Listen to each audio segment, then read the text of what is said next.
Hello and welcome to the Sleepy Professor. I'm so glad you found your way here tonight. Whether you're tucked into bed, stretched out on the couch, or simply trying to quiet your mind after another long day, you're in exactly the right place. This is a gentle corner of the internet where science speaks softly and knowledge wears slippers. Tonight, we're embarking on a slow, soothing journey into one of the most mysterious phenomena your brain performs every single night. Dreams. Those strange, beautiful, sometimes bewildering stories that unfold behind your closed eyes. We'll explore what happens in your sleeping brain, why you dream at all, and what science has uncovered about this nightly theater of the mind. Now, I do hope this video helps you drift off peacefully, but if you find yourself staying awake out of curiosity, well, at least you'll learn something fascinating. A worthy trade, I'd say. Before we begin, if you enjoy these slow journeys through science, I'd be grateful if you tapped the like button, subscribe to the channel, or left a comment telling me where in the world you're watching from and what time it is where you are. It helps this sleepy little channel reach other curious minds looking for peaceful knowledge. All right then, take a deep, slow breath, let your shoulders drop. And let's begin our quiet exploration of dreams and the sleeping brain. What exactly happens when you dream? It's a question humans have pondered for thousands of years, and one that still doesn't have a completely satisfying answer. But we know far more now than we ever have before, and the picture that's emerging is both strange and wonderful. A dream, in the simplest terms, is a series of images, thoughts, emotions, and sensations that occur in your mind during sleep. But that definition doesn't quite capture the experience, does it? Dreams feel like something more. They're immersive, vivid, sometimes more emotionally intense than waking life. You might find yourself flying over mountains, having deep conversations with people you've never met, or feeling overwhelming joy or fear in response to situations that make absolutely no logical sense. And yet, while you're dreaming, it all feels perfectly normal. Your dream self accepts the impossible without question. You're swimming through the air. Your childhood home has suddenly gained 20 extra rooms. Your coworker has turned into a giraffe. And you think, yes, of course, this is fine. It's only when you wake up that you realize how absolutely bizarre it all was. This acceptance of the absurd is one of the hallmarks of dreaming, and it tells us something important about which parts of your brain are active and which are quietly resting while you sleep. Let's go back in time for a moment. Long before we had EEG machines and brain scanners, humans were still dreaming, and they were trying desperately to understand what those dreams meant. In ancient Mesopotamia, dreams were thought to be messages from the gods. If you dreamed of water, it might mean abundance. If you dreamed of falling, perhaps the gods were warning you about something. The Egyptians took dreams so seriously that they had professional dream interpreters, people whose entire job was to decode the nighttime visions of pharaohs and common people alike. The ancient Greeks had their own theories. Aristotle, always the curious philosopher, suggested that dreams might not come from external divine sources at all, but from within the dreamer. He thought they might be caused by sensations in the body or residual thoughts from the day. It was a remarkably modern idea for his time, even if he couldn't quite explain the mechanism. Jump forward to the late 19th and early 20th centuries, and dreams got fashionable again, thanks largely to Sigmund Freud. Freud called dreams the royal road to the unconscious, and believed they were filled with hidden meanings, secret desires, and repressed wishes. He thought that if you could decode your dreams, you could understand the deepest parts of your psyche. His theories were dramatic, influential, and probably only partially correct, but they did get people thinking seriously about dreams again.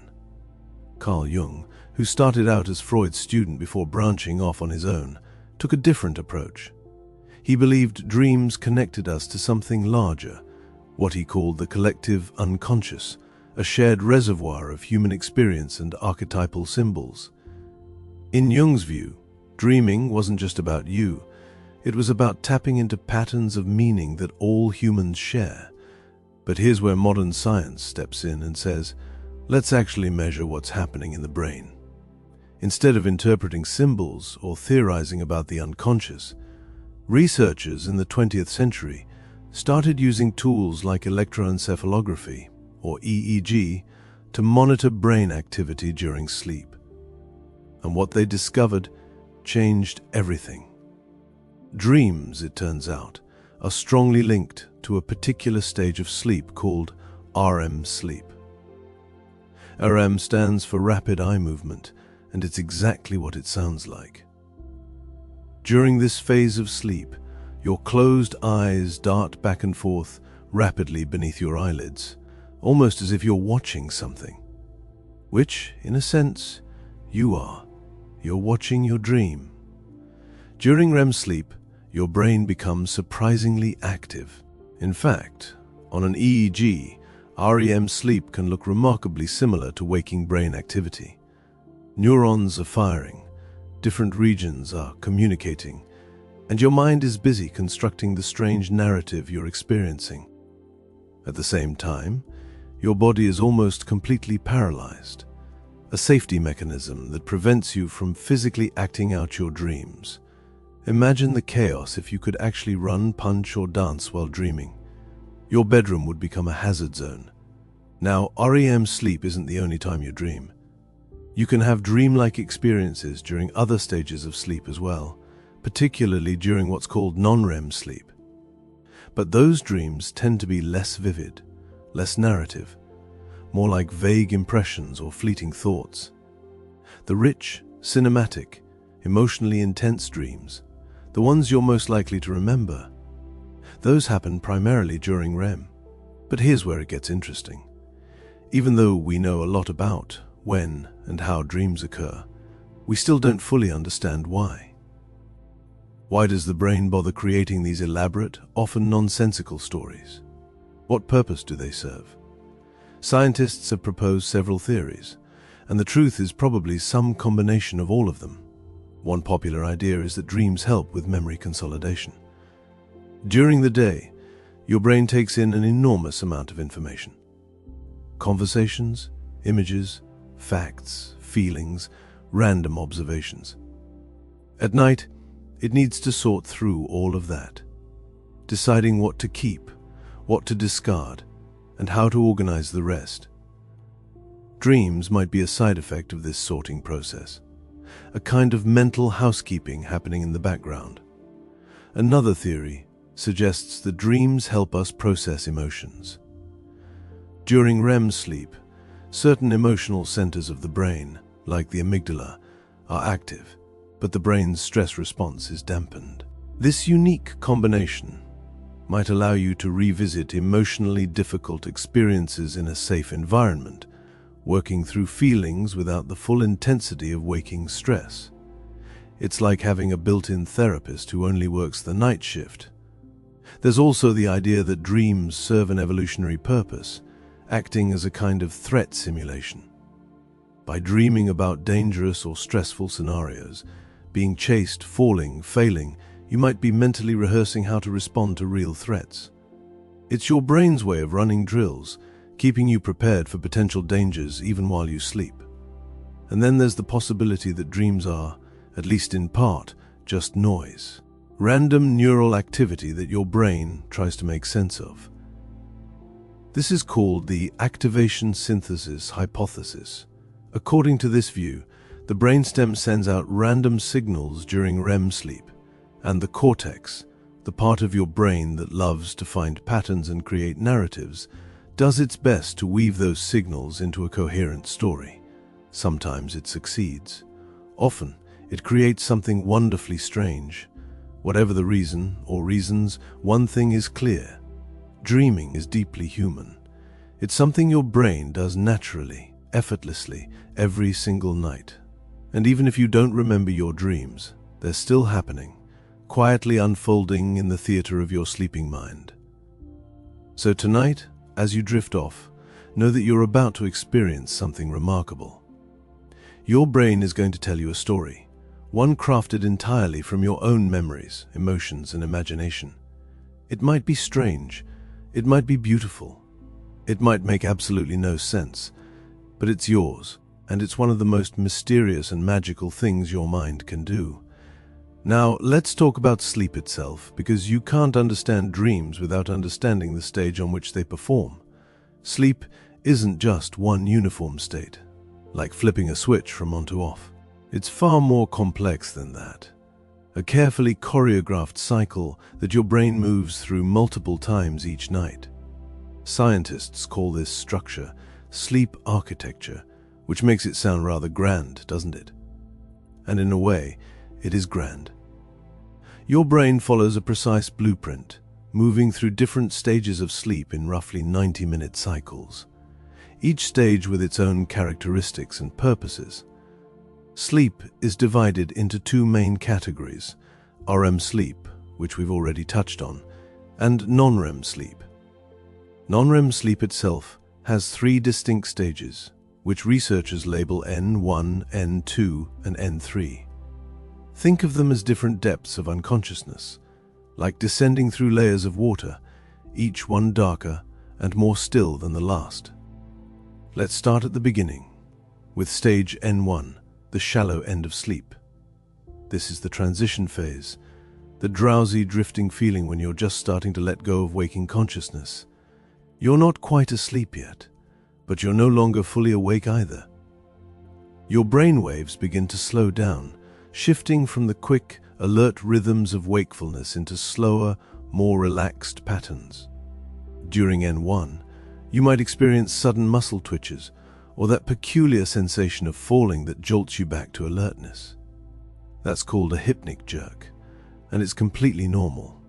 It's just your nervous system recalibrating as it transitions into sleep.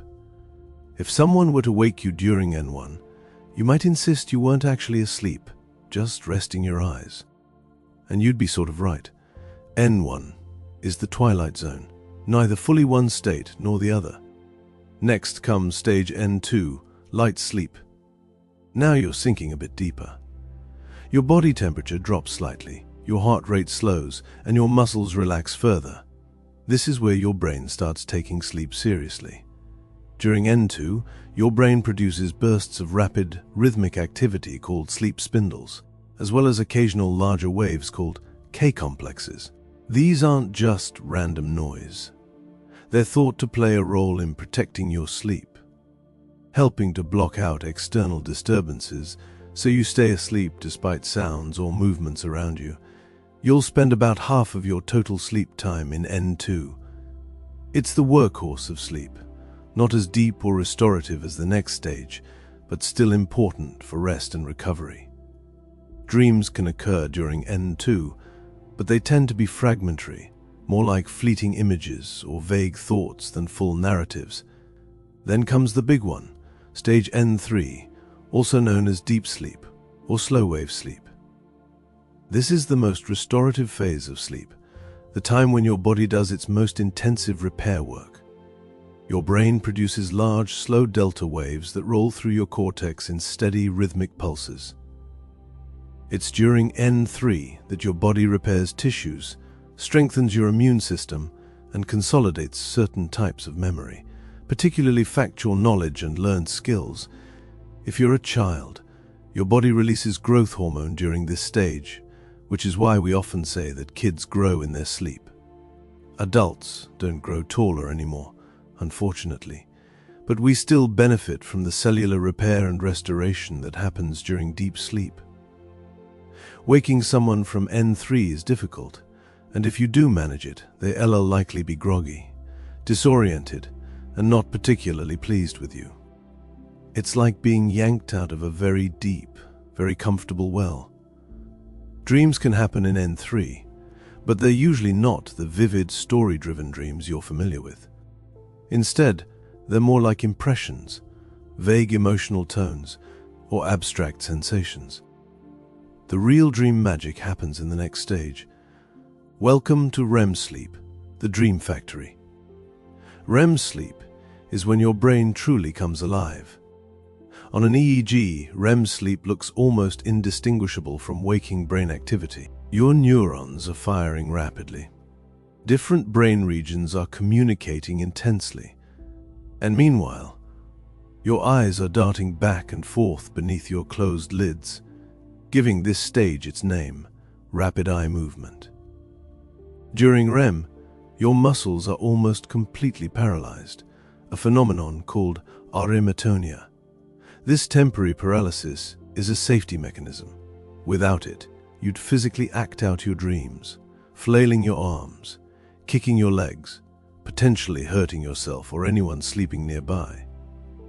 Your brain essentially tells your muscles, "We're going on an adventure, but you need to stay perfectly still." This is the stage where the vast majority of vivid, memorable dreams occur. REM sleep is a strange hybrid state.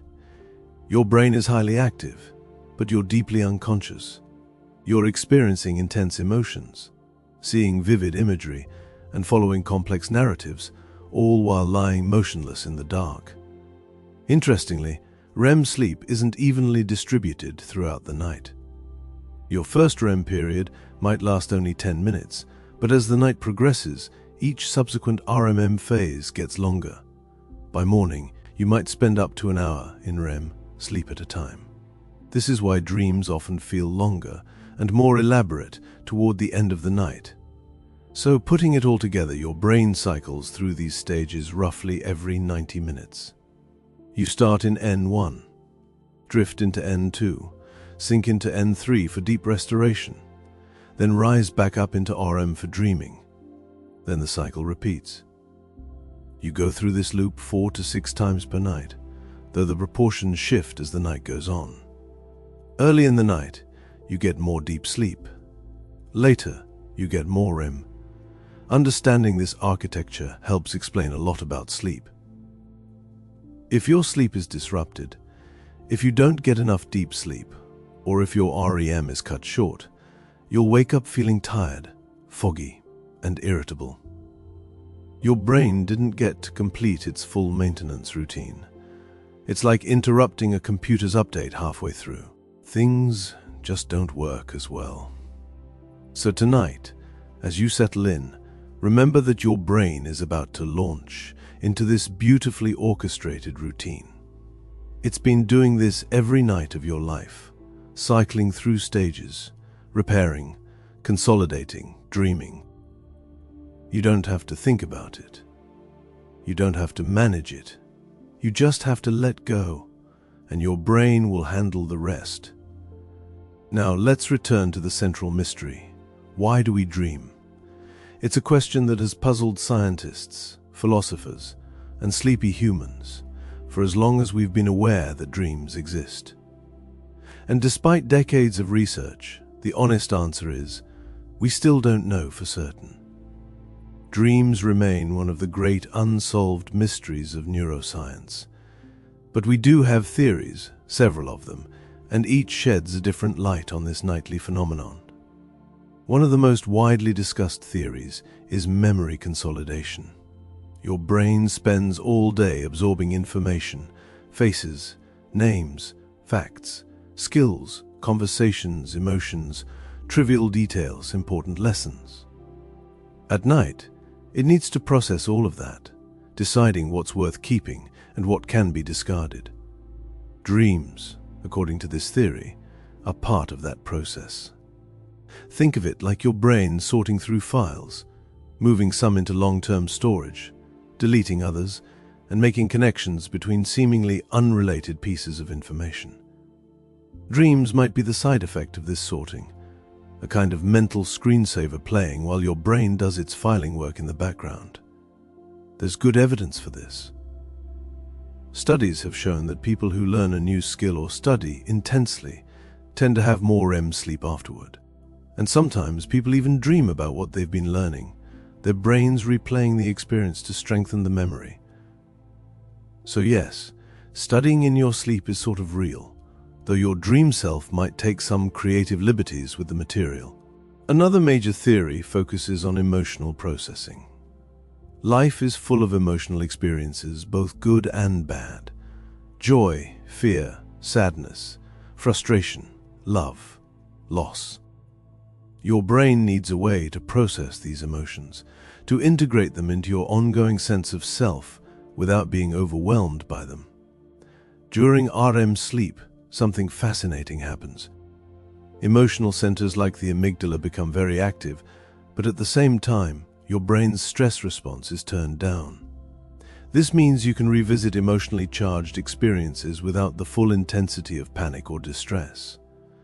It's like your brain is saying, let's look at this difficult thing, but in a safe, controlled way, that dream you had, where you were calmly having a conversation with someone who hurt you, even though the conversation was happening on a boat made of clouds. That might have been your brain working through unresolved feelings, processing the emotional weight of that relationship in a low-stakes environment. Some researchers have even suggested that REM sleep acts as a kind of overnight therapy, helping us emotionally regulate and maintain psychological balance. If you've ever noticed that your mood improves after a good night's sleep, this might be why. Your brain has been quietly working through your emotional backlog while you were unconscious. Then there's the threat simulation theory, which is a bit more evolutionary in nature. According to this idea, dreams serve as a kind of training ground for dealing with threats.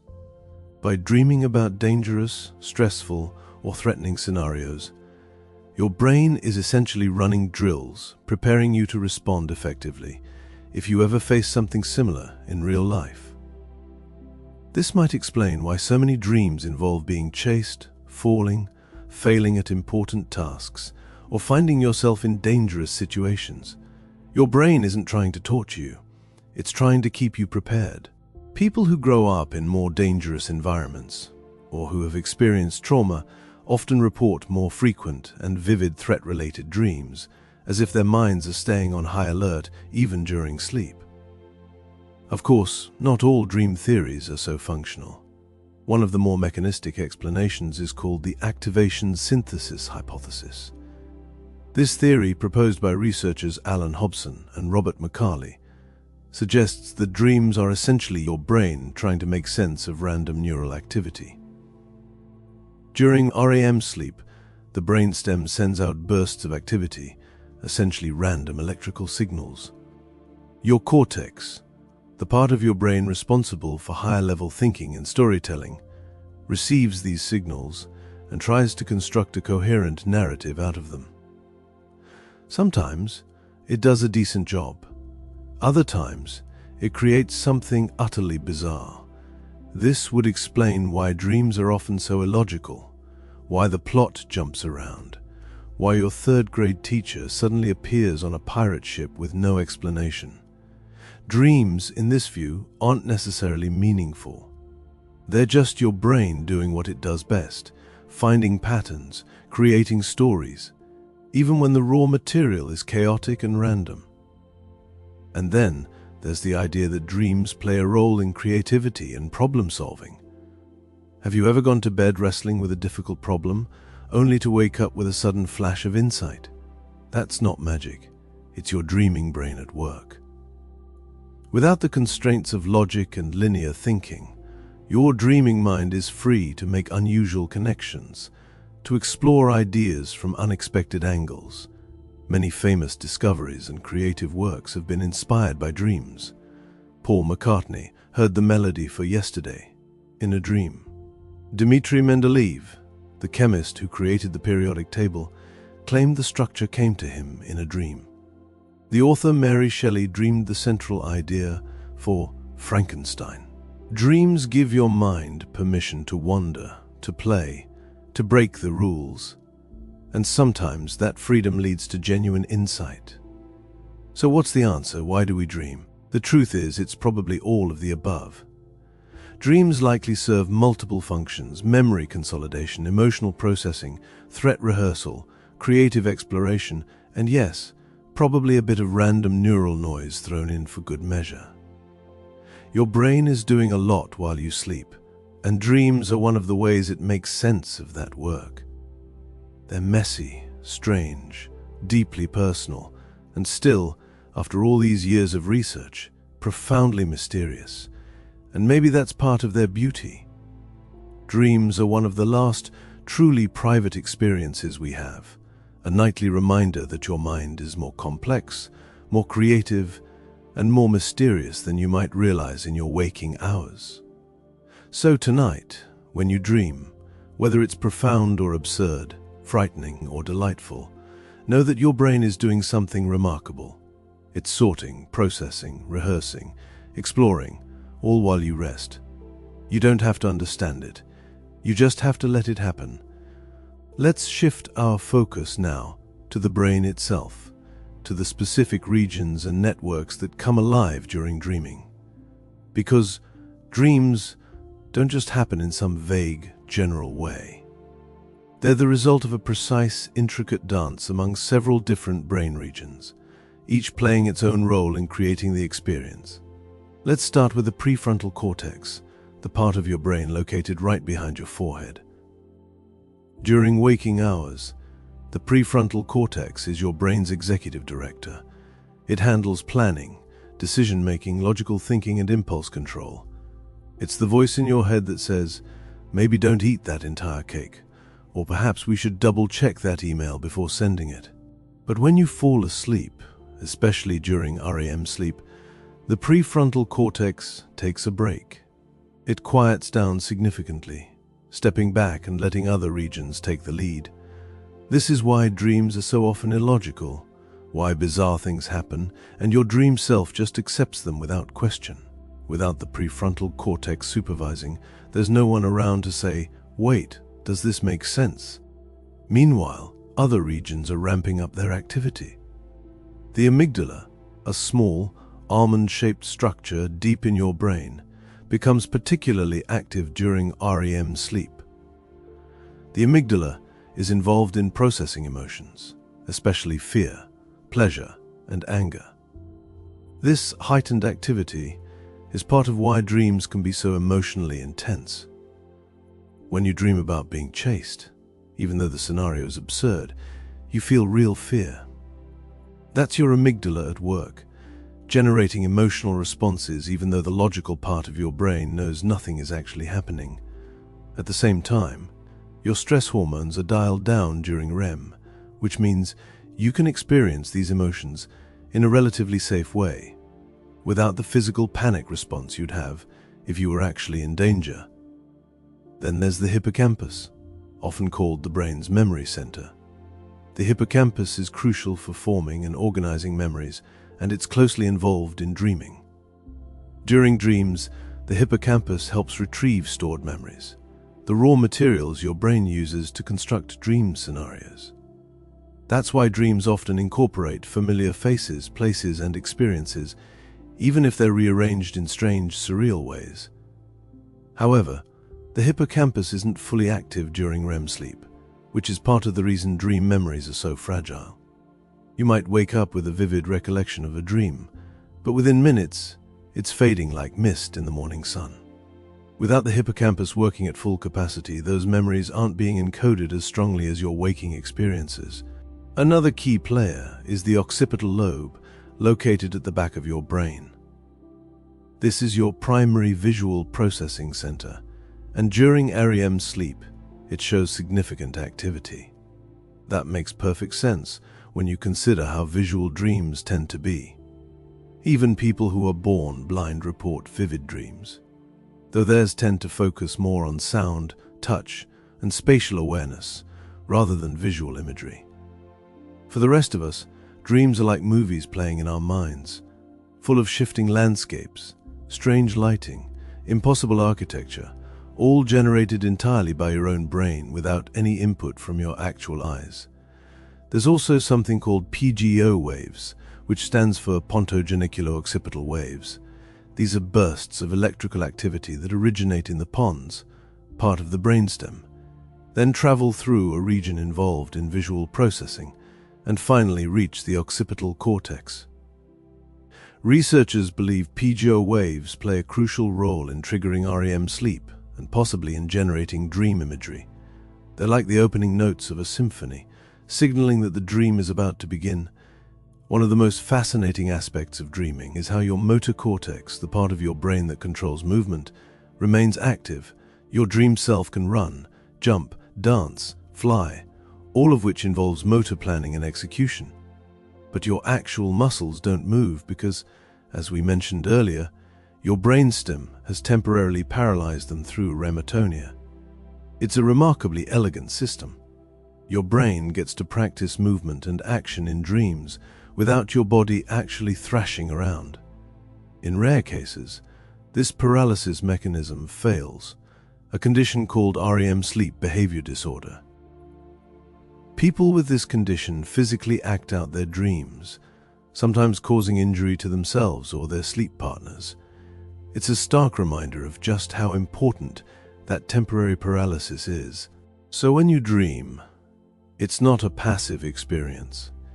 It's an active, complex collaboration among multiple brain regions. The emotion-generating amygdala, the memory-retrieving hippocampus, the vision-creating occipital lobe, the quieted-down prefrontal cortex, and the movement-planning motor cortex all work together to create the experience. And the most remarkable part, you almost never remember the full production. You wake up with fragments, impressions, perhaps a lingering emotion or a single vivid image. But behind that tiny sliver of recall was an entire neurological performance, rich and strange, all unfolding in the darkness of your sleeping brain.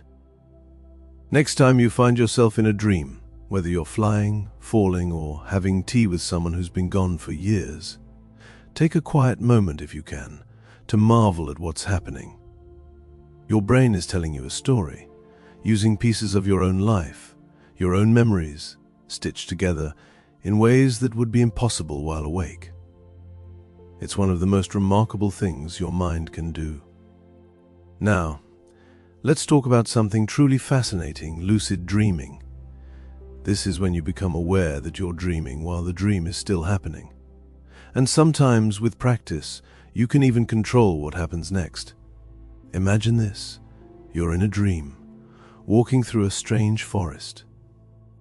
The trees are impossibly tall. The sky is a color you've never seen before. And there's a talking owl perched on a branch, asking you philosophical questions. Normally, your dream self would accept all of this without question. But then, suddenly, a thought drifts through your mind. Wait, this is a dream. And just like that, everything shifts. You're still in the dream, but now you're aware. You're conscious within the unconscious state. You might even realize you can choose what happens next. You could fly if you wanted. You could change the scenery. You could ask the owl a better question. This is lucid dreaming, and it's one of the most fascinating phenomena in sleep science. Scientists define lucid dreaming as a hybrid state of consciousness, a blend of sleeping and waking awareness. You're still in REM sleep, your body is still paralyzed, but a part of your brain, specifically certain areas of the prefrontal cortex, has reactivated just enough to give you self-awareness and critical thinking within the dream.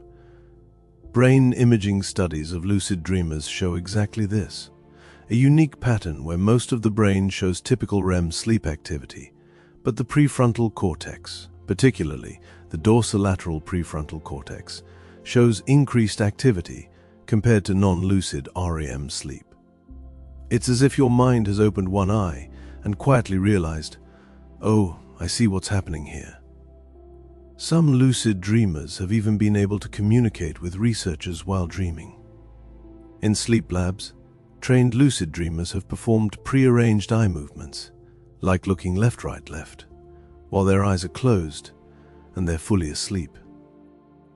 Researchers, watching the EEG and eye movement monitors, can see these signals, proving that the dreamer is conscious enough to follow instructions while still deep in REM sleep. It's as close as we've come to two-way communication with someone who's dreaming. Now, some people stumble into lucid dreams by accident.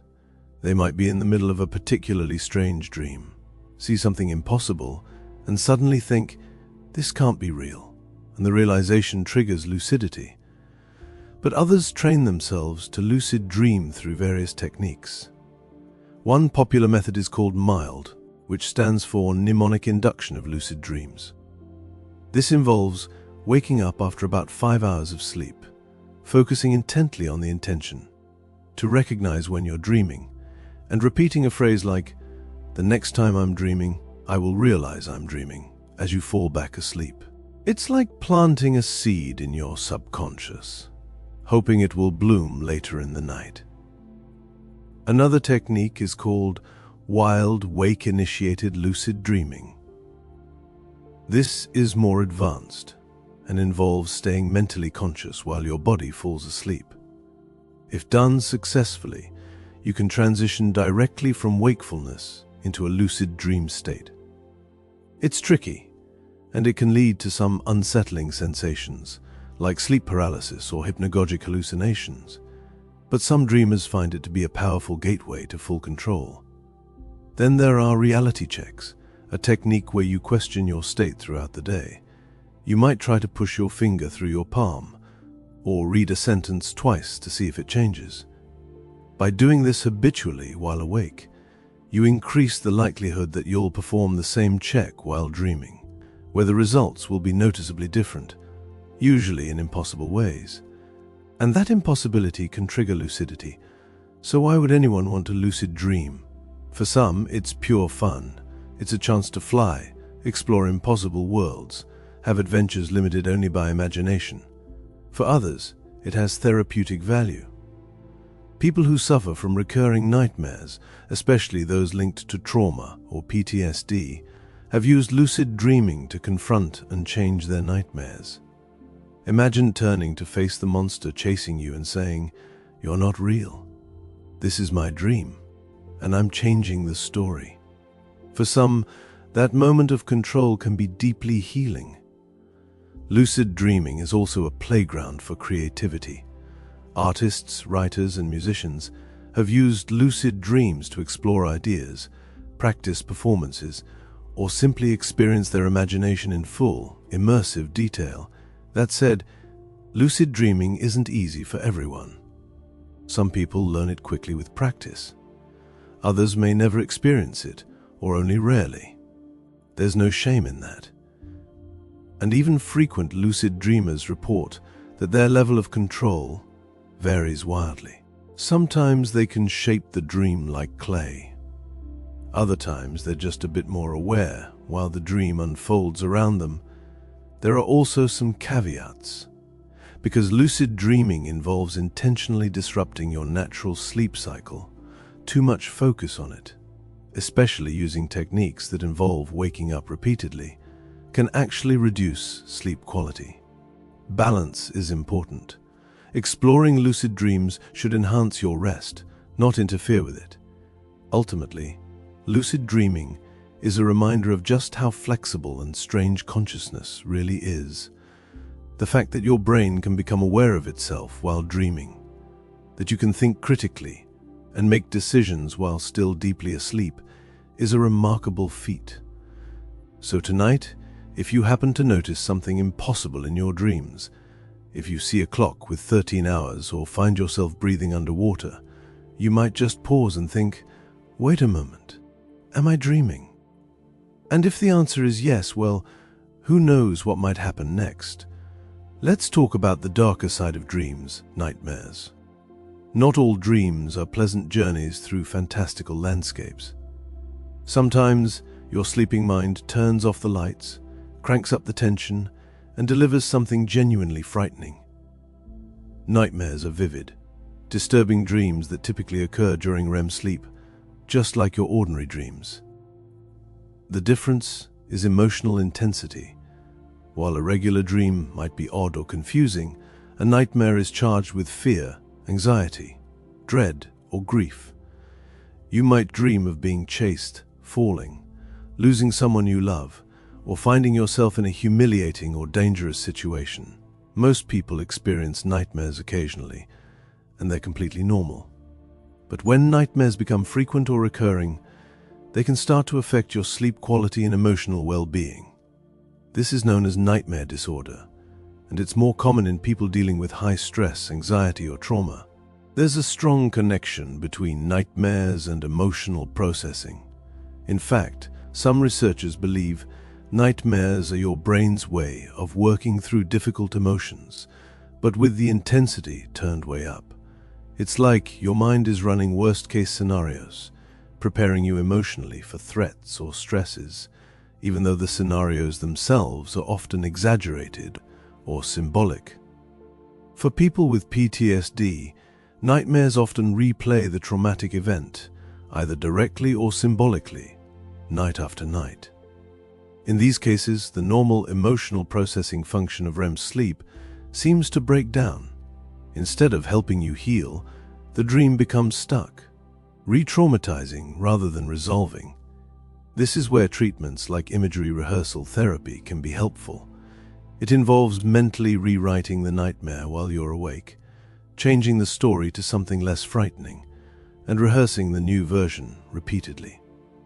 Over time, this can reduce the frequency and intensity of nightmares. It's like giving your brain a new script to work with.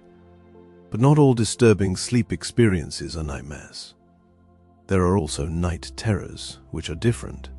Night terrors occur during non-REM deep sleep, usually early in the night.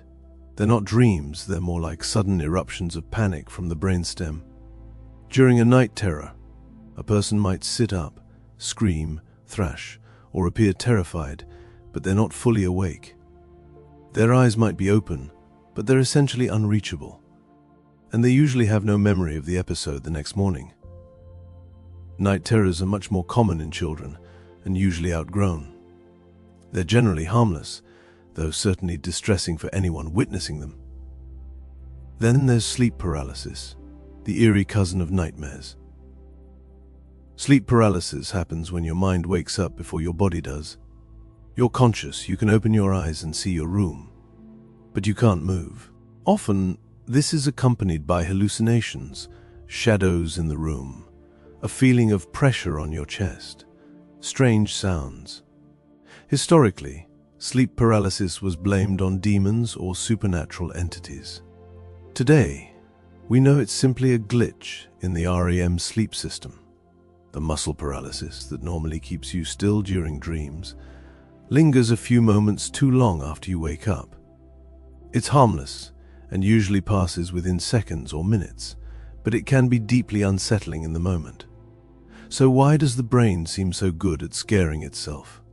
One theory is that negative emotions are simply more memorable. From an evolutionary perspective, remembering danger is crucial for survival. You're more likely to remember a dream about escaping a predator than a dream about eating a pleasant meal. The emotional charge helps cement the memory. Nightmares also serve as mirrors, reflecting our deepest fears, stresses, and unresolved emotions. They show us what's lurking beneath the surface, the worries we haven't fully acknowledged or processed. And while that can be uncomfortable, it can also be a step toward healing. The good news is that most people don't have nightmares every night. They're occasional visitors, intense but fleeting. And for those who do experience them more often, there are tools, better sleep hygiene, stress management, therapy, and targeted techniques for changing dream content. So if you've had a nightmare recently, if you woke up heart racing and a little shaken, know that your brain might just be working through something difficult. And if you woke up safe in your bed, then the nightmare has done its job, whatever that job was, and you're okay. The next dream might be gentler, and either way, you'll be all right. Now, let's shift to a lighter, more curious topic. Do animals dream? If you've ever watched a dog sleeping, paws twitching, making little muffled sounds, you've probably wondered. And the answer, according to science, is almost certainly yes. Almost all mammals and many birds experience REM sleep, the same stage of sleep where humans do most of their dreaming. In animals, REM sleep looks remarkably similar to our own: irregular brain activity, temporary muscle paralysis, and yes, rapid eye movements beneath closed eyelids. But the most compelling evidence comes from brain studies. In one famous experiment at MIT, researchers trained rats to run through a maze while recording their brain activity. Specific patterns of neurons fired as the rats navigated the maze, like a neural signature of the experience. Later, when the rats slept, researchers observed those exact same neural patterns replaying during REM sleep. The rats were essentially dreaming about the maze, mentally running through it again, possibly reinforcing the memory or practicing for next time. Birds show similar signs. Zebra finches, for example, are known for their complex songs. When they sleep, their brains replay the neural patterns used during singing, as if they're rehearsing while unconscious. Dream karaoke, in a sense. Even reptiles, long thought to be too simple for REM sleep, might dream. Some lizards show sleep cycles with characteristics similar to both REM and non-REM sleep, suggesting that dreaming might be an even older evolutionary trait than we once thought. So what are animals dreaming about? We can't ask them, of course, but we can make educated guesses. Animals probably dream about things that matter to them, navigating their territory, hunting, playing, eating, social interactions. The content is likely grounded in their daily experiences, not symbolic or abstract like some human dreams, but still rich and meaningful to them. There's even evidence that animals can have nightmares. Rats exposed to stressful situations show disrupted REM sleep patterns and sometimes avoid areas they explored in previous stressful dreams. This suggests that, like us, animals use dreams to process difficult experiences. And what about pets? Dogs, in particular, seem to have vivid dreams. Smaller breeds tend to enter REM more frequently, while larger breeds stay in REM longer. And it's very likely your dog dreams about you, since you're such a central part of their life. Cats are a bit more mysterious, as cats tend to be, but they dream too. In fact, early studies on cats in the 1960s helped researchers understand the connection between REM sleep and dreaming. When scientists temporarily disabled the paralysis mechanism, cats acted out their dreams, stalking, pouncing, grooming, all while fast asleep. Dreaming, it seems, isn't uniquely human. It might be woven into the fabric of animal consciousness, a universal brain language for processing, remembering, and rehearsing. So next time your dog kicks their legs or your cat chirps softly in their sleep, let them be. They're dreaming too, traveling through inner worlds you'll never see, but that are just as real to them as yours are to you. Let's step into the future now, into the strange and fascinating world of dream research. For most of human history, dreams were completely private, locked inside individual minds. But that's beginning to change. Scientists are now attempting to do something that once seemed impossible: read, record, and even influence dreams. It starts with brain imaging. Using tools like fMRI, functional magnetic resonance imaging, researchers can see which parts of the brain are active during different stages of sleep. They can track patterns, identify when someone is dreaming, and even guess, to a limited extent, what kind of content is appearing in the dream. One groundbreaking study in Japan asked participants to fall asleep in an fMRI machine, which admittedly doesn't sound very comfortable. But they managed. Researchers monitored brain activity during early sleep, when brief dream images start to appear. Before the experiment, participants had viewed hundreds of images while awake, and their brain activity was recorded for each one. Each image created a unique neural pattern.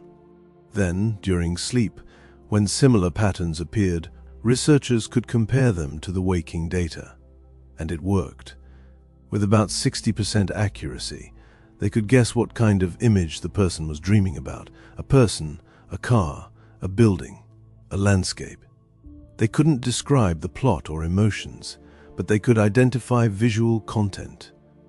It was the first real glimpse into a dreaming mind from the outside. Other studies have gone even further, using machine learning to reconstruct rough images from brain activity. The reconstructions are blurry and surreal, but they're recognizable. We're still far from watching someone's dream like a movie, but the groundwork is there. Of course, this raises huge ethical questions. Dreams are private. They're one of the last, truly unfiltered spaces of the mind. If we develop the ability to read or record dreams with precision, what happens to that privacy? Will we need protections for mental privacy, what some are calling neuro rights? These aren't hypothetical questions anymore. As neurotechnology advances, ethicists and lawmakers are beginning to discuss how to protect freedom of thought, mental autonomy, and the sanctity of inner experience. That said, there are beautiful potential uses too. Imagine helping people who can't communicate verbally by translating their dreams into images or language, or using dream patterns to better understand mental health, tracking emotional shifts over time through recurring symbols or themes. There's also the field of targeted dream incubation, where researchers play specific sounds or cues during sleep to gently guide dream content. Want to dream about forests? Listen to wind sounds. Studying a language, hear vocabulary words softly during REM. It's not full control, but it's a nudge in a chosen direction. Lucid dreaming might also see a renaissance, not as escapism, but as a tool for therapy, creativity, and learning. Some researchers are exploring how lucid dreamers can practice real skills in their dreams, essentially using sleep as a training ground. And then there's artificial intelligence. AI is being trained to recognize patterns in brain activity, potentially predicting or suggesting dream themes.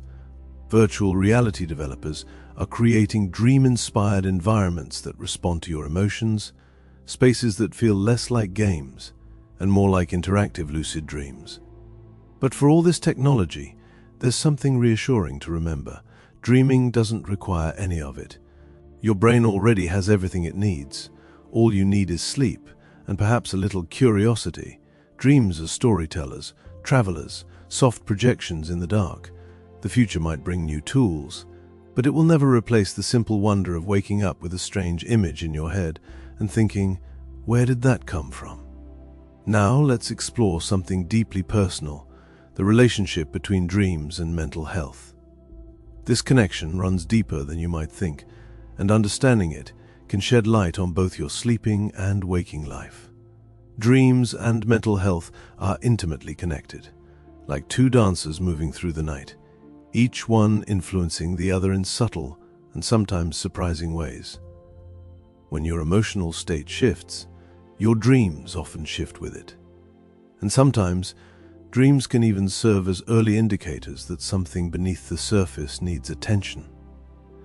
Let's start with the obvious observation. When you're stressed, anxious, or going through emotional turmoil, your dreams change. They become more vivid, more emotionally intense, sometimes more chaotic or disturbing. You might find yourself dreaming about being chased, about failing important tasks, about losing control, or about scenarios that reflect your waking worries in strange, symbolic ways. Researchers have documented this connection extensively. People experiencing depression, for example, often report dream content that's more negative, more emotionally flat, or more repetitive. Their dreams might feel heavy, colorless, or oppressive, mirroring the emotional numbness or sadness they experience while awake. The dreams become another space where depression manifests, another arena where the struggle plays out. Anxiety disorders show up differently in dreams. People with anxiety tend to have dreams filled with threat, pressure, time limits, or social embarrassment. You might dream about giving a presentation and suddenly realizing you're unprepared, or about trying to reach an important destination, but encountering obstacle after obstacle. These dreams reflect the underlying anxiety patterns. The sense of being unprepared, the fear of judgment, the feeling that disaster is always just around the corner. But the connection goes beyond just content. The structure of dreams can also shift with mental health. People going through intense stress or psychological trauma often experience more fragmented, disjointed dreams. It's as if their brains are trying to process too much information too quickly, without enough organizational capacity to create coherent narratives. The result is dream chaos, vivid emotional moments strung together without clear connections, leaving you feeling unsettled even if you can't quite remember what happened. This is particularly pronounced in post-traumatic stress disorder, or PTSD. Nightmares are one of the hallmark symptoms of PTSD, and these aren't just ordinary bad dreams. They're often direct or symbolic replays of the traumatic event itself, forcing the dreamer to relive painful experiences night after night. Normally, REM sleep is supposed to help with emotional processing. It's meant to take difficult experiences and gradually reduce their emotional charge, allowing you to remember the event without being overwhelmed by it. But in PTSD, this system appears to malfunction. Instead of processing and healing, the dreams become stuck, repeating the trauma without resolution, re-traumatizing rather than soothing. This is why treatments specifically targeting nightmares, like imagery rehearsal therapy, can be so effective for people with PTSD. By consciously rewriting the nightmare's script during waking hours, rehearsing a new, less frightening version, people can gradually change the content of their dreams. It's like giving the brain a different story to tell, one that doesn't end in terror. The relationship between dreams and mental health isn't one-directional, though. It's not just that poor mental health affects dreams. Dreams can also affect mental health. A night of disturbing dreams can leave you feeling emotionally drained the next day, even if you can't quite remember why. Chronic nightmares can contribute to sleep deprivation, which in turn worsens mental health symptoms. It becomes a cycle. Poor mental health leads to disturbed dreams, which lead to worse sleep, which exacerbates mental health problems. Medications also play a role. Many psychiatric medications affect sleep architecture and dream patterns. Antidepressants, for instance, particularly those that affect serotonin and norepinephrine, can suppress REM sleep, leading to fewer remembered dreams. Others can cause REM rebound when dosage is adjusted, resulting in unusually vivid or emotionally intense dreams. This isn't necessarily bad. It's just a reflection of how interconnected these systems are. When you change one variable, the effects ripple throughout the entire system. There's also growing interest in using dreams as a window into mental health, a kind of early warning system. While we're still far from using dreams diagnostically, researchers are exploring whether patterns in dream content might help identify shifts in emotional well-being before they become obvious in waking life. Could an increase in anxiety dreams signal a developing anxiety disorder? Could changes in dream structure indicate worsening depression? The research is preliminary, but intriguing. What's becoming increasingly clear is that dreams are not separate from your emotional life. They're part of it, another space where your mind works through feelings, processes experiences, and tries to make sense of your internal world. Sometimes dreams offer insight. Sometimes they offer release. Sometimes they simply reflect back what you're feeling, like a mirror held up in the dark. So if you're going through a difficult time and your dreams are darker, stranger, or more intense, be gentle with yourself. Your mind is still working, still processing even while you sleep. And if your dreams are lighter, more hopeful, or quietly healing, pay attention to that too. Sometimes the subconscious mind knows what you need before your conscious mind catches up. In therapy, many people find that talking about their dreams can be surprisingly helpful, not because dreams have hidden symbolic meanings that need to be decoded, but because they often reveal emotional themes and preoccupations that might be harder to articulate directly. A dream about being trapped might spark a conversation about feeling stuck in life. A dream about losing something precious might open up feelings of grief or fear of loss. Dreams are another language, and sometimes that language makes it easier to talk about difficult things. Ultimately, dreams are part of the conversation, part of the ongoing dialogue between your brain, your body, and your emotional self. They're not just mental noise, they're signals, reflections, and sometimes attempts at healing. And like all good conversations, some of the most important exchanges happen late at night, when everything else is quiet. Let's talk now about something that might surprise you: dreams throughout history and across cultures. While the biology of dreaming is universal, how humans have understood and valued dreams has varied enormously across time and place. In ancient Egypt, dreams were taken extraordinarily seriously. They were believed to be messages from the gods, glimpses into the future, or visits from the deceased. The Egyptians even had professional dream interpreters who would consult dream dictionaries, scrolls containing interpretations of common dream symbols. If a pharaoh had an important dream, it might influence major decisions, battles, or building projects. The ancient Greeks and Romans also valued dreams, though their interpretations evolved over time. Homer's epics include dreams sent by the gods to communicate with humans. The Greek physician Hippocrates believed that some dreams were diagnostic, that they could reveal information about the body's health before physical symptoms appeared. Meanwhile, Aristotle took a more naturalistic view, suggesting that dreams arose from sensory impressions and internal processes rather than divine intervention. In many indigenous cultures around the world, dreams have long been considered sources of wisdom, guidance, and spiritual insight. Some Native American traditions hold that dreams are journeys of the spirit, experiences as real and meaningful as waking life. Dream catchers, those circular woven objects you might have seen, originated from Ojibwe culture and were believed to filter dreams, allowing good dreams to pass through while catching bad ones. Aboriginal Australian cultures have a concept called the dream time, though it's not quite the same as the dreams we're discussing. It refers to the sacred era of creation, but the word choice reflects the culture's understanding that dreaming is a state of consciousness connected to deeper truths and ancestral wisdom.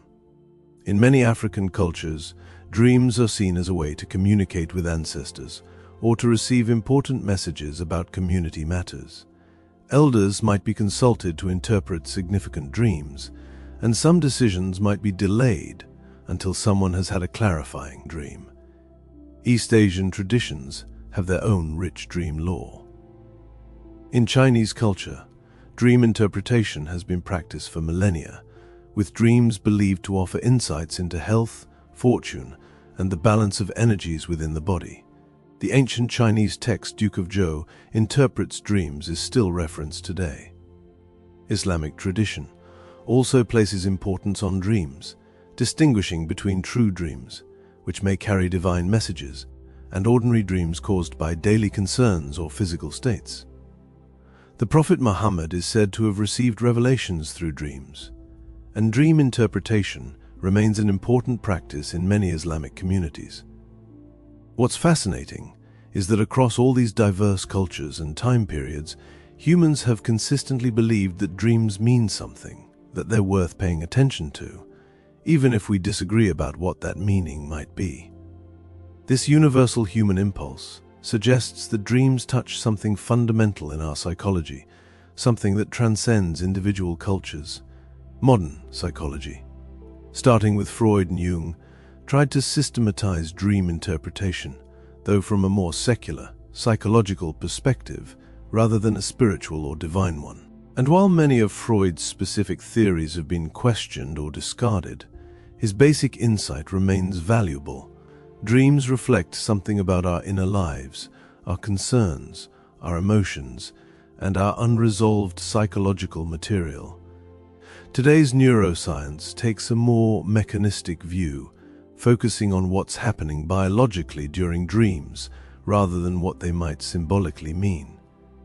But interestingly, many researchers acknowledge that both perspectives can coexist.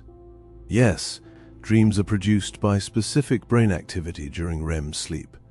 And yes, The content of those dreams often reflects personally meaningful material, our memories, emotions, concerns, and experiences. The biological mechanism doesn't negate the personal significance, so whether you view your dreams as meaningful messages, random neural firing, processing of daily experiences, or some combination of all three, you're participating in a conversation that humans have been having for thousands of years. Dreams are one of the universal human experiences, something that connects you to every person who has ever lived, across every culture and era. Before we conclude, let's touch on some practical questions you might have about dreams. These are things people often wonder about, but might not know where to find answers. Can you control your dreams? We've talked about lucid dreaming, where you become aware during a dream and sometimes gain some control. For most people, most of the time, dreams happen automatically, outside conscious control. But with practice, some people can learn to influence their dreams, either through lucid dreaming techniques or through simpler methods like thinking about a particular topic before bed, which sometimes influences dream content. Why do some people remember their dreams while others don't? Dream recall varies widely from person to person, and even from night to night. Several factors affect recall: how you wake up. Sudden awakening tends to preserve dream memories better. Whether you wake during or just after REM sleep, how much you think about your dreams, and even personality traits. People who are more introspective or creative often report better dream recall. If you want to remember dreams better, try keeping a dream journal and writing down whatever fragments you recall immediately upon waking. Do dreams predict the future? Despite thousands of years of people believing in prophetic dreams, there's no scientific evidence that dreams can genuinely predict future events. However, dreams can sometimes seem prophetic because they reflect our worries, hopes, and intuitions about what might happen. If you're anxious about something, you might dream about it, and then, if it occurs, the dream feels predictive. But it's more likely that your unconscious mind was processing information and concerns you were already aware of on some level. Can you die in your dreams? Yes, you can dream about dying, and no, it won't harm you. There's an old myth that if you die in a dream, you'll die in real life, but this is completely false. Many people have dreams involving their own death and wake up perfectly fine, if a bit unsettled. Do blind people dream visually? People who were born blind or lost their sight very early in life typically don't have visual dreams. Instead, their dreams involve other senses more prominently: sound, touch, smell, taste, and spatial awareness. People who lose their sight later in life may continue to have visual dreams, sometimes for many years, though the visual content may gradually fade or change over time. Why do dreams feel so real? During REM sleep, the parts of your brain responsible for sensory processing, emotion, and memory are highly active, while the parts responsible for logic and reality testing are quieted. This combination creates experiences that feel completely real in the moment, because your brain isn't questioning whether they make sense. The emotions are real, the sensations feel real, and without your logical faculties online to say, wait, this is impossible, you accept the dream reality completely. Can animals have nightmares? Based on the evidence we have, yes, animals likely can have nightmares or at least disturbing dreams. Studies on rats exposed to stressful situations show disrupted sleep patterns and signs of distress during REM sleep. Dogs sometimes whimper or show signs of distress while sleeping.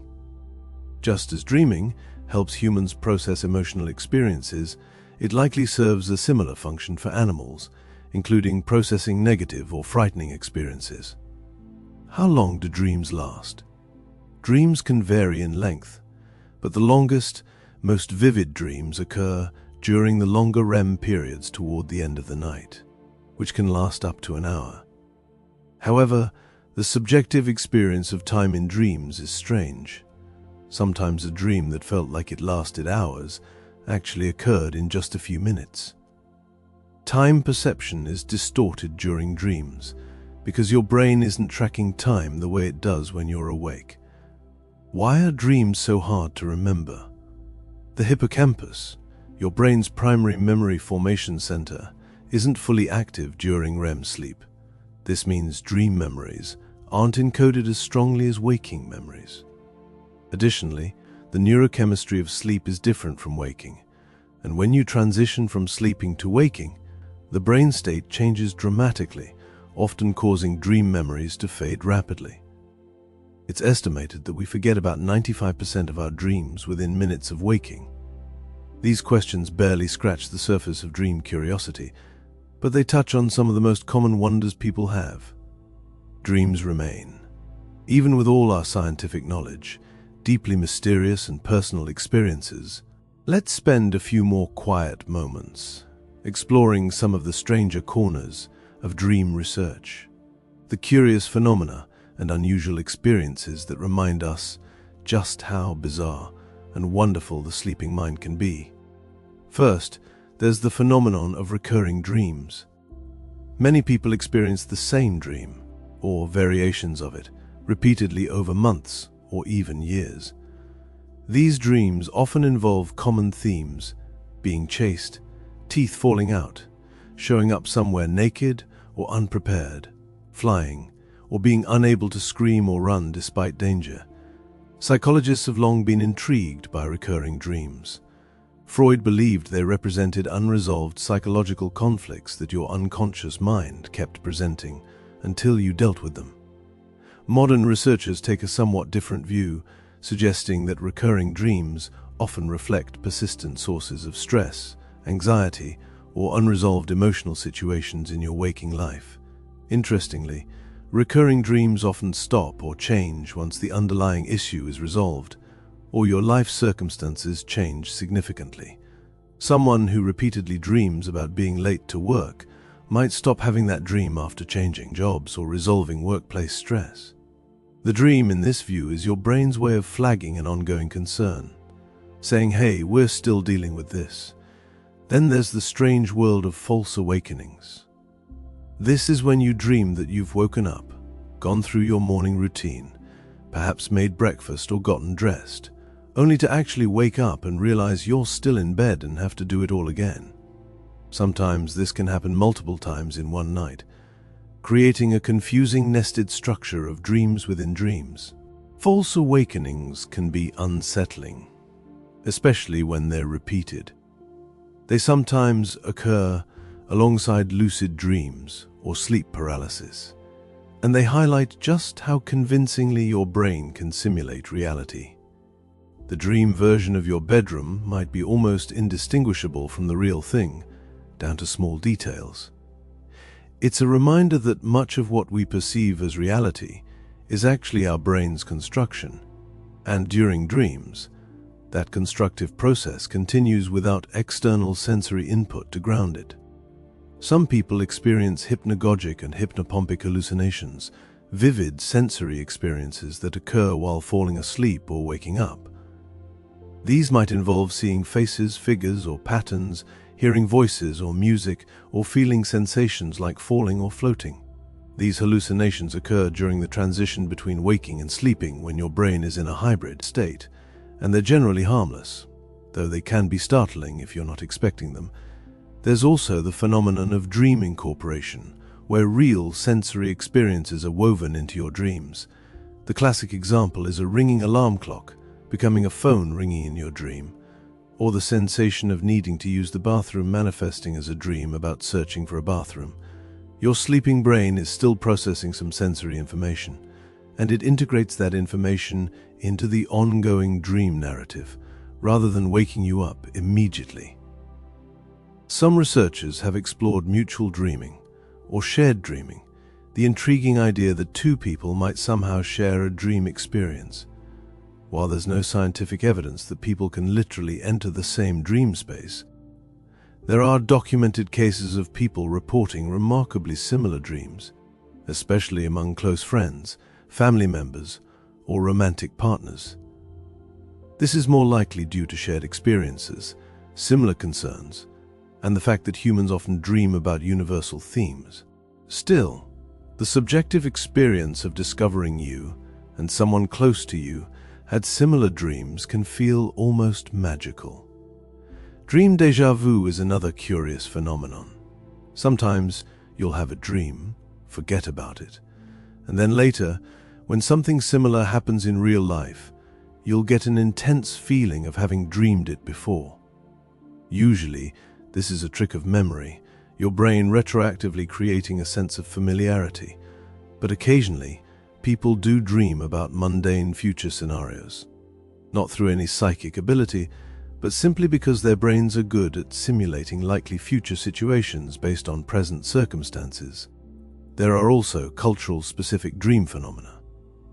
In some cultures, people report dreams that involve cultural-specific elements, spirits, ancestors, symbolic animals, or scenarios that reflect shared cultural narratives. This shows how even something as personal and internal as dreaming is shaped by the cultural context we live in. Your brain draws from the material available to it, and that includes cultural stories, beliefs, and symbols. Some people experience what might be called epic dreams or big dreams, exceptionally vivid, emotionally powerful, and memorable dreams that feel significant even if their meaning isn't immediately clear. Carl Jung was particularly interested in these dreams, believing they sometimes represented important psychological turning points or deep archetypal content emerging from the collective unconscious. Whether or not you accept Jung's interpretations, most people can remember at least one or two dreams from their lives that felt unusually important or meaningful. Then there are the practical dreamers, people who use dreams for problem solving. Throughout history, artists, scientists, and inventors have reported using dreams as creative tools. Elias Howe, inventor of the sewing machine, supposedly solved a design problem in a dream. August Kekulé claimed the structure of the benzene molecule came to him in a dream about a snake eating its tail. Whether these stories are entirely accurate or somewhat embellished, they speak to a real phenomenon. Your dreaming mind, freed from logical constraints, can make unusual connections and arrive at insights that elude your waking consciousness. There's also dream incubation, an ancient practice recently revived by researchers. The idea is simple. Before sleep, you focus intently on a question or problem you want to work on. You might visualize it, write about it, or simply hold it in your mind as you drift off. Then, with some practice, your dreams may incorporate that material, offering new perspectives or solutions. It doesn't work every time, and the results are often symbolic or indirect, but many people find it a useful tool for creative thinking. Another fascinating area is dream lucidity training. Beyond the techniques we discussed earlier, some researchers are exploring whether technology can help induce lucid dreams. Special sleep masks or headbands can detect REM sleep-through eye movements and then deliver gentle cues, light flashes, or sounds that are designed to alert you that you're dreaming without waking you up. Early results are promising, though the technology is still in its infancy. Some people have explored serial dreaming, where dreams continue over multiple nights like episodes of a TV series. You might dream about a particular place, set of characters, or ongoing situation repeatedly, with each night adding to the story. While most dreams are standalone, some people do report these continuing narratives, which suggests that whatever your brain is processing is complex enough to require multiple nights to work through. There's also the question of whether you can learn to dream in black and white or color. Interestingly, studies have found that people who grew up before color television was widespread were more likely to report dreaming in black and white, while younger people almost always dream in color. This suggests that media experiences during childhood can shape even your dreams, an example of how deeply culture and technology can influence consciousness. One of the more unsettling experiences some people have is sleep talking, or somniloquy. While this isn't exactly about dreams, sleep talkers often speak during REM sleep, sometimes saying things related to their dreams. Usually, sleep talking is harmless gibberish, but occasionally people say remarkably clear things, sometimes revealing their dream content or, embarrassingly, their true feelings about something. Fortunately, most sleep talking is forgotten by morning. And finally, there's the mystery of why some people almost never remember dreams, while others can recall multiple dreams every night. Research suggests this might be related to differences in brain structure and function, particularly in areas involved in attention and memory encoding. Some people's brains might naturally wake briefly between sleep cycles, allowing them to transfer dream memories from short-term to slightly longer-term storage. Others sleep more deeply and seamlessly, losing dream memories in the transition between sleep stages. All of these phenomena, from recurring dreams to false awakenings to dream incubation, highlight just how rich and varied the landscape of dreaming really is.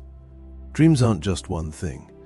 They're a whole family of experiences, each shaped by your brain's unique biology, your personal history, your current concerns, and even your cultural context. And so, we come gently back from our journey through the dreaming mind. We've explored sleep stages, wandered through REM cycles, met the amygdala and hippocampus, touched on lucid dreams and nightmares, visited dreaming animals, and peeked into the future of dream science. What we've learned is that dreams are far more than random noise. They're stories your brain tells itself, sometimes profound, sometimes strange, always deeply personal. They help you process memories, regulate emotions, rehearse for challenges, and explore creativity. But perhaps the most important thing to remember is this: you don't need to understand your dreams to benefit from them. You don't need to decode every symbol or analyze every plot twist. You just need to sleep, to let go, and to trust that your brain knows what it's doing. So tonight, as you drift off, whether your dreams take you on grand adventures or quiet reflections, whether they make perfect sense or no sense at all, let them come. Your mind is about to do something remarkable, something it's been doing every night of your life, crafting stories in the dark, just for you. And if this video has made you a bit too curious to fall asleep just yet, well, I apologize. But at least you've learned something along the way. A fair trade, I hope. Before we part, if you enjoyed this gentle journey through dreams and the sleeping brain, I'd be truly grateful if you gave the video a like, subscribed to The Sleepy Professor, or left a comment below. Where are you listening from tonight? What time is it in your part of the world? I'd love to know. Until next time, sleep well, dream freely, and remember, your mind is still writing stories, even in the dark. Good night.